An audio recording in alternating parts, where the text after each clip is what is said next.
নমস্কার বন্ধুরা, আজ যে রেসিপিটা আমি তোমাদের সাথে শেয়ার করব সেটা ছাড়া আমাদের বাঙালিদের বিশেষত যে কোনো শুভ অনুষ্ঠান অসম্পূর্ণ। হ্যাঁ, ঠিকই ধরেছেন, আমি আজ পায়েস রান্না করব। শীতকালে নতুন গুড়ের পায়েস। এই পায়েসটা বানানোর জন্য আমি 100 গ্রাম মতো গোবিন্দভোগ চাল নিয়েছিলাম আর নিয়েছিলাম 1 লিটার মতো দুধ। প্রথমে চালটা ভালো করে ধুয়ে চালটাকে ঘি মাখিয়ে রেখেছিলাম আর দুধটা ভালো করে ফুটিয়ে নিয়েছিলাম দুধের মধ্যে কয়েকটা এলাচ আর একটা তেজপাতা দিয়ে। দুধটা ভালো করে ফোটানো হয়ে গেলে ওর মধ্যে আমি দিয়ে দিয়েছিলাম চালগুলো। চালটা কিন্তু পুরো দুধে সেদ্ধ হবে। দেখুন, এই যে দুধ কিন্তু দেওয়া হয়ে গেছে পুরোটা। আর এই যে নিয়েছি আমি পাটালি, যেটা দিয়ে আজকে পায়েসটা হবে।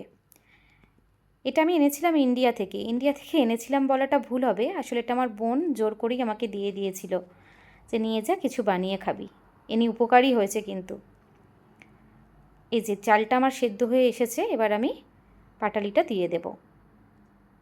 এই দেখুন, পাটালিটা দেওয়ার পর কি সুন্দর পায়েসটা দেখতে হয়েছে।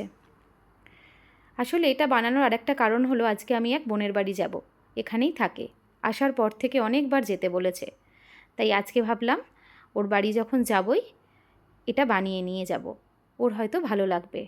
অন্য একটা পাত্রে আমি ঘি গরম করে কাজু আর কিশমিশটা একটু ভেজে নিয়েছিলাম। এই যে দিয়ে দিয়েছি কাজু কিশমিশটা।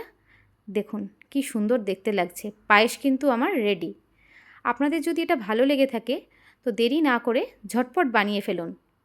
আর যদি আমার এই রান্নাটা আপনাদের ভালো লেগে থাকে তাহলে অবশ্যই আমাকে লাইক কমেন্ট করে জানাবেন কেমন হয়েছে।